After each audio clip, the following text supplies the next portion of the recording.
The silence in the grand dining hall was heavy enough to choke, broken only by the rhythmic clinking of a silver spoon against a porcelain teacup. Chris sat at the far end of the elegant all-glass table, his dark, smart suit feeling more like a straitjacket than a garment of wealth. Opposite him sat Great Queen, the silver-haired matriarch whose presence turned the air to ice. Her heavy gold necklace caught the dim light, a shimmering shackle of the family legacy she guarded with mafia instinct.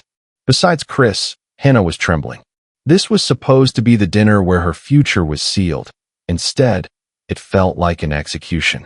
"I've reviewed the medical files, Chris," Great Queen said, with a voice that carried the weight of a final judgment. She didn't look at Hanah. She looked through her. "A lineage as pure and powerful as ours cannot be anchored to a defect. She is a liability." Before Chris could find his voice, Hanah's breath hitched. Her glass of water shattered against the marble floor as her body began to seize, her eyes rolling back in a sudden, terrifying medical episode. Chris tried helping her, his heart hammering against his ribs, but a single, sharp word from the Great Queen stopped him mid-motion. "Don't." Great Queen took a slow, deliberate sip of her tea, watching the girl struggle on the floor with the detached interest of a scientist observing a failed experiment. "If you touch her, Chris, you are choosing the trash over the throne. Leave her. A broken woman has no place in this house." In that moment, the power dynamic was laid bare. Chris, the handsome 30-year-old heir, stood paralyzed, a weakling son trapped between his humanity and the crushing weight of his mother's silver-gray authority. The transition from a formal engagement dinner to a brutal, cold-blooded rejection was complete. The theme was set. In Great Queen's world, love was not a feeling, but a qualification, and Hanah had just been disqualified. Before we continue, please subscribe to our channel. Thanks. The grand dining hall of the Blackwood estate felt more like a clinical trial than an engagement feast. Chris sat at the far end of the mahogany table, the weight of his family's mafia legacy pressing down on him like the dark, tailored suit he wore. Opposite him sat Great Queen, her silver-gray updo perfectly coiled, her heavy gold necklace shimmering with every shallow breath. Beside Chris, Hanah was trembling. This was the moment their future was meant to be sealed, but the atmosphere was thick with the scent of an impending execution. Great Queen didn't bother with pleasantries. With a slow, surgical movement, she slid a thin manila folder across the polished surface. "I've reviewed the medical files, Chris," she said, her voice a low, Middle Eastern accented rasp.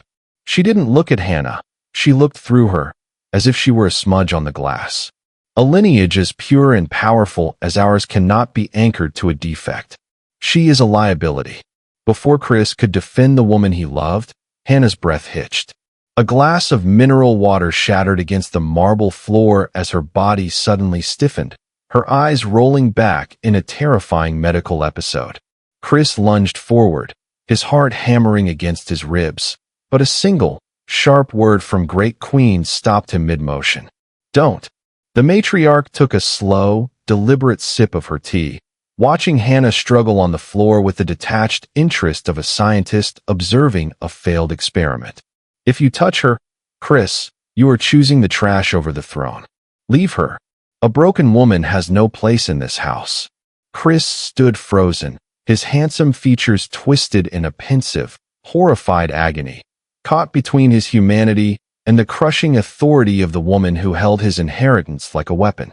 The ringing silence that followed Hanah's seizure was more brutal than any scream.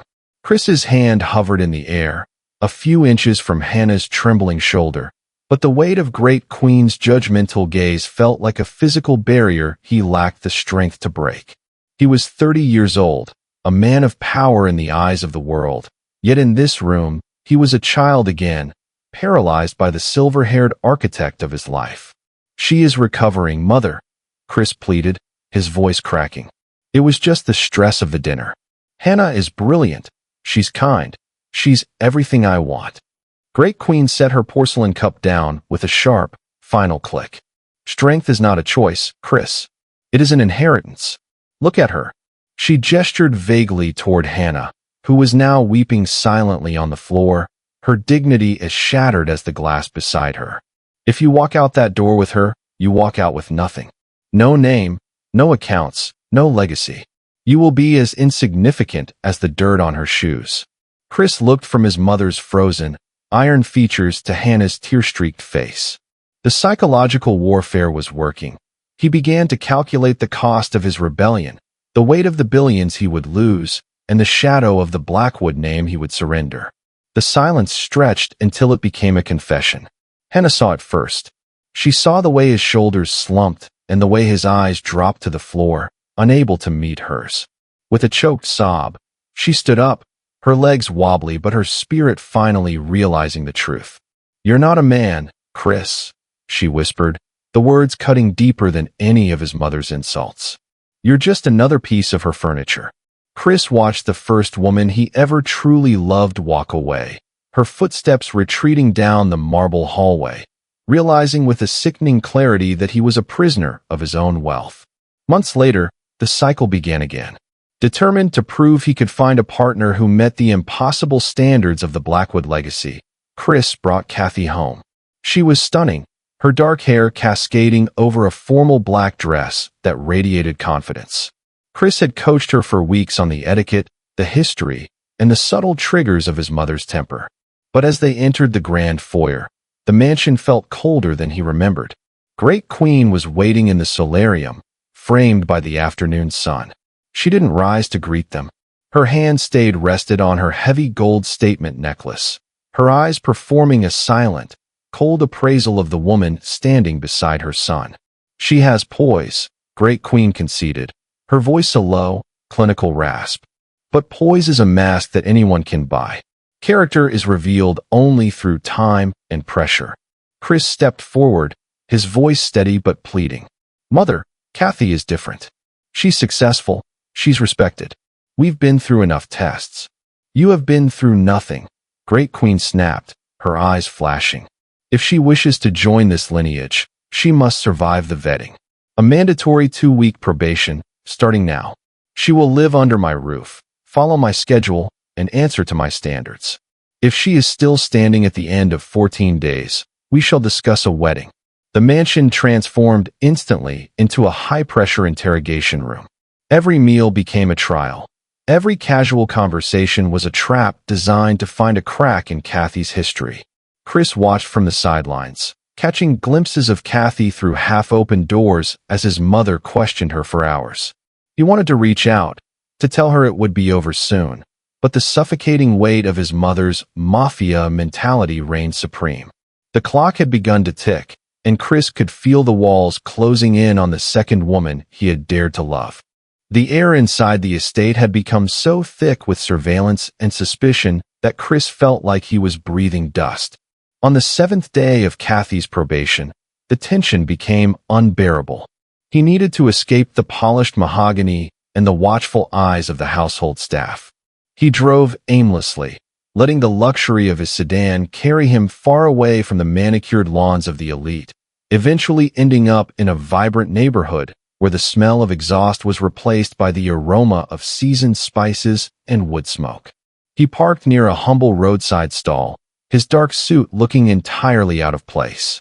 As he stepped out, a soccer ball thudded against his tire. A 12-year-old girl with voluminous natural curls and bright, inquisitive eyes ran toward him. This was Abby. She stopped a few feet away, her soft, youthful face tilting as she studied his pensive, weary expression. "You look like you lost something," Abby said, her voice light and devoid of the caution Chris was used to. "Is your car broken?" Chris couldn't help but smile. "No, just the driver, I think." "Abby, don't bother the gentleman," a voice called out. A woman stepped from behind the steaming pots of the stall. This was Linder. She was strikingly beautiful, with sharp, defined features and a gaze that was protective yet remarkably calm. She didn't grovel or eye his expensive watch. She simply handed him a cold bottle of water. "The heat is heavy today," she said, her voice steady and grounding. "Take a seat if you need a moment. No one is judging you here." Chris sat on a plastic stool, watching Abby laugh as she chased her ball. For the first time in years, The suffocating weight of his inheritance felt distant. Linder's presence felt like a sanctuary, and as he watched the mother and daughter move with a synchronized, effortless love, Chris realized that the pure world his mother fought to protect was actually the one that was truly broken. The 14th day of the probation period arrived, and for a fleeting moment, Chris felt a rare surge of hope. Cathy had been perfect. She had endured Great Queen's grueling interrogations and the constant surveillance with a grace that seemed to even soften his mother's iron edges. As they stood in the dark, wood-paneled library, Chris reached for Cathy's hand, a triumphant smile on his face. "The 2 weeks are over, Mother," Chris said, his voice ringing with confidence. "Cathy has proven she belongs here." Great Queen didn't look up from her mahogany desk. She was dressed in her signature high-collared black silk, the gold necklace resting against her chest like a coiled serpent. With a slow, deliberate movement, she slid a thick, unmarked folder across the desk. "I told you, Chris," the matriarch whispered, her voice like dry leaves. "Poise is a mask, but I am the one who manufactures the masks." Chris opened the folder, and the color drained from his face. Spreading across the desk were high-resolution stills from surveillance footage. They showed a younger Cathy, years ago, in compromising positions with men Chris recognized as his mother's former business rivals. "She wasn't just a girl with a past, Chris," Great Queen said, finally looking up with chilling triumph. "She was an operative. My operative. I hired her years ago to ensure those rivals fell, and she performed her duties with remarkable enthusiasm." Cathy let out a strangled gasp, her hand flying to her mouth as her protective mask shattered. The woman Chris thought he had found was revealed to be a tool forged by his own mother's hand. Great Queen leaned back, her silver-gray updo gleaming under the library lights. "I didn't have to search for her flaws, son. I own them. I created the version of her you loved just to prove that even your heart is under my management." Chris looked at the evidence of his mother's absolute reach, realizing he was living in a world where truth was just another asset in Great Queen's portfolio. The silence that followed Cathy's departure was more deafening than her cries. Chris stood in the center of the library, the surveillance photos scattered across the mahogany desk like the wreckage of a life he thought was his own. He looked at Great Queen, who was calmly smoothing the silk of her gown, her expression as unreadable as a stone monument. "How long?" Chris's voice was a jagged whisper, trembling with a rage that had been decades in the making. "How long have you been playing God with my life?" Great Queen didn't look up. "I am not playing, Chris. I am preserving. A garden only thrives when the weeds are identified before they can take root." "Identified." Chris slammed his fist onto the desk, rattling the porcelain. "You didn't just identify Cathy. You created her situation. You tracked Hanah's medical records before I even knew her name. You've been hunting the women I love like they're enemy combatants." Great Queen finally raised her head, her silver-gray eyes cold. "I have been tracking every woman who entered your orbit since you were 20.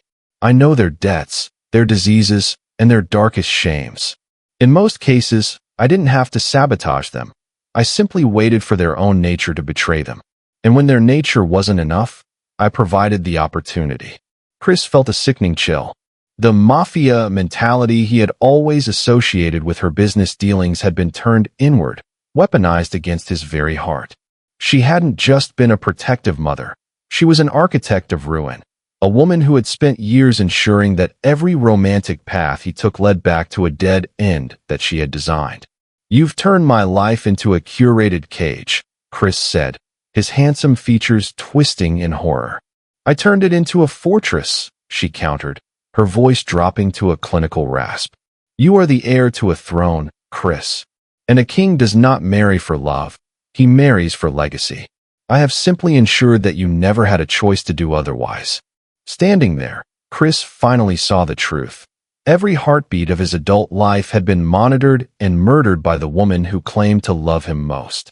The gilded silence of the mansion had become a vacuum, threatening to swallow Chris whole. To escape it, he found himself returning to the roadside stall, drawn by a gravity he couldn't explain. Here, The air didn't smell of polished mahogany and old secrets. It smelled of wood smoke, savory spices, and the unfiltered joy of Abby's laughter. Chris watched from a nearby bench as Abby darted between the tables, her voluminous dark curls bouncing with every step. She was showing her mother a drawing she had made, her expressive eyes wide with pride. Linder paused her work, wiping her hands on her apron to pull the girl into a quick, tight embrace. There was no audience for this affection, no strategic reason for the kiss Linder pressed into Abby's hair. It was simply a fierce, selfless love, a shield that expected nothing in return. "She's a handful today," Linder said, walking over to Chris with a faint, knowing smile that reached her sharp, defined features.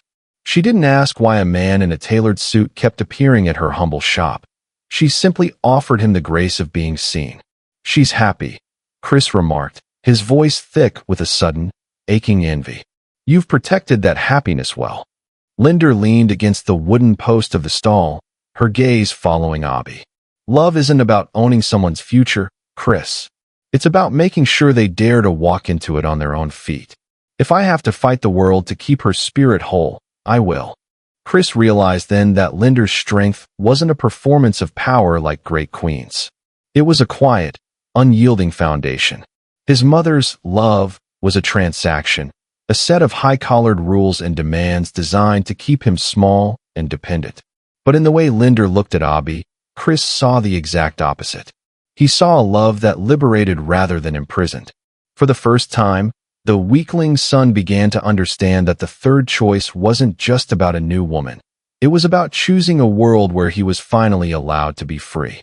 The collision between Chris's two worlds was inevitable, occurring on a humid afternoon when the shadow of a black armored limousine stretched across the dusty ground of Linder's stall. Chris stood frozen, a bottle of water halfway to his lips, as the door opened. Great Queen stepped out, her silver-gray updo gleaming with a cold, metallic luster. She adjusted her heavy gold necklace, her judgmental gaze sweeping over the weathered wooden benches and the humble pots of simmering stew with visible revulsion. Chris looked at his mother, the Mafia mom, who had spent his entire life pruning his heart like a bonsai tree. For the first time, the weakling's son felt no fear. He looked at Linder, whose sharp features remained serene, and then at Abby, who gripped her mother's hand with a trust more valuable than any inheritance. "You're right, Mother," Chris said, his voice dropping to a calm, steady resonance. "She is a ghost. Because in this house, everything that is alive has already been murdered by you." Before Great Queen could retort, Chris stepped forward. He didn't reach for a checkbook or a suitcase. Instead, he took Abby's small hand in his left and tucked Linder's arm firmly into his right. The pensive, conflicted shadow that had haunted his handsome features for 30 years vanished, replaced by a radiant, terrifying clarity. Without a second glance at the throne or the gold, he led them toward the towering mahogany doors. Great Queen's screams of disinheritance and betrayal echoed through the cavernous hall, but they sounded hollow, like the desperate cries of a drowning queen in an empty ocean. Chris walked out into the afternoon sun, finally a man, leaving the architect of ruin alone in her silent, golden cage.